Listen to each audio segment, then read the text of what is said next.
Later today, we expect the President to talk about the weather at the White House. Presumably, he'll use the platform to renew his call for a national energy tax.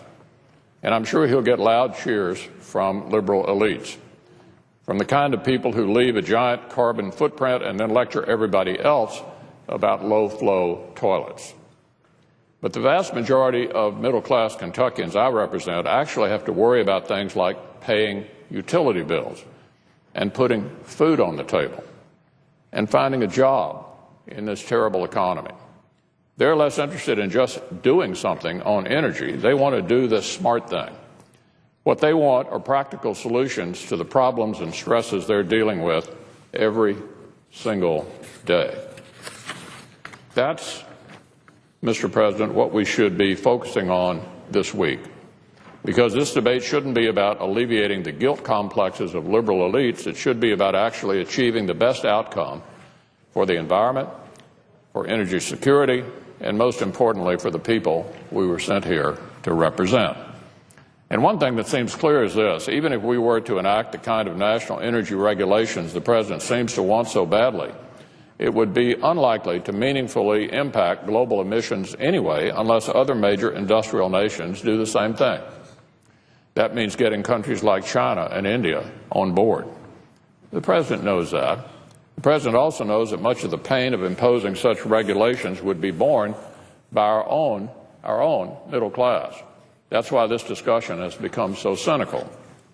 And it's part of the reason the President's own party couldn't even pass a national energy tax when it had complete control of Washington's Congress back in 2009 and 2010. The American people weren't willing to go along with considerable domestic pain for negligible global gain back then.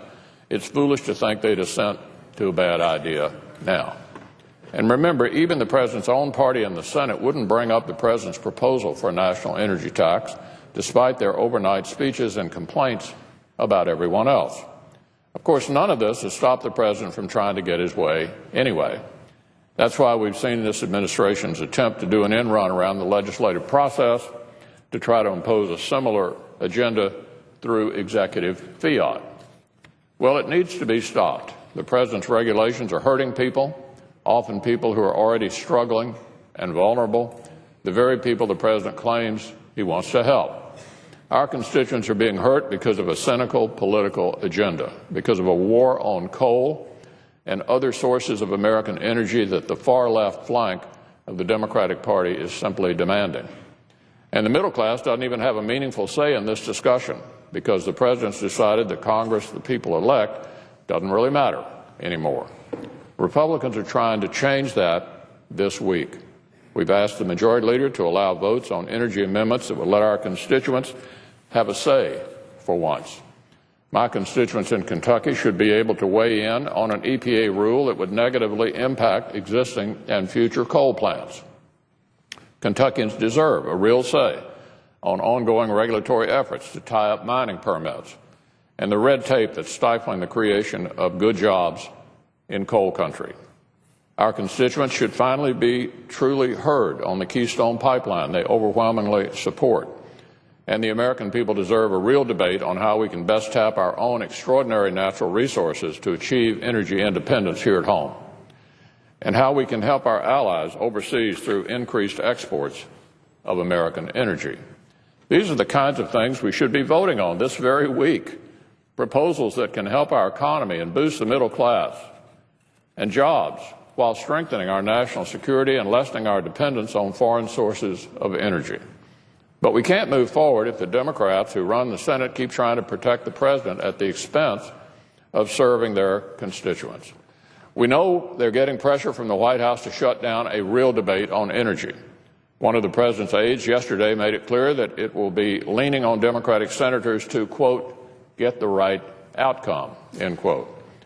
In other words, to do the White House political bidding and to once again ensure that struggling middle-class Americans get the short end of the stick from the Democrats here in Washington. Look, the American middle class is hurting, absolutely hurting. By a 2-to-1 margin, Americans say the country's economic conditions are poor. Only about a quarter say there are enough jobs available where they live.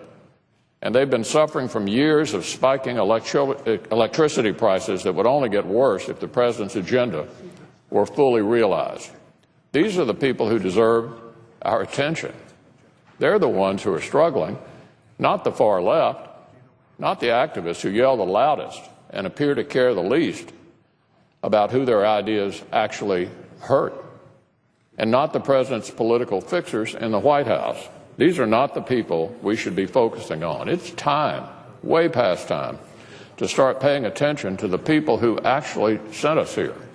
They deserve a robust debate about how to develop policies that can actually lead to lower utility bills, that can put coal families back to work, that can help create well-paying jobs, that can help increase energy security, and that can help prevent energy from being used as a tool of war and oppression by global adversaries. That's why we were sent here, to debate these kinds of things.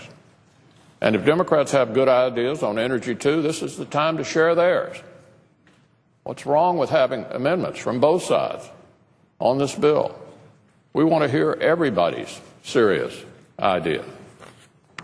The American people have waited 7 long years, as I said earlier, for a serious energy debate in the Democratic-run Senate. 7 years.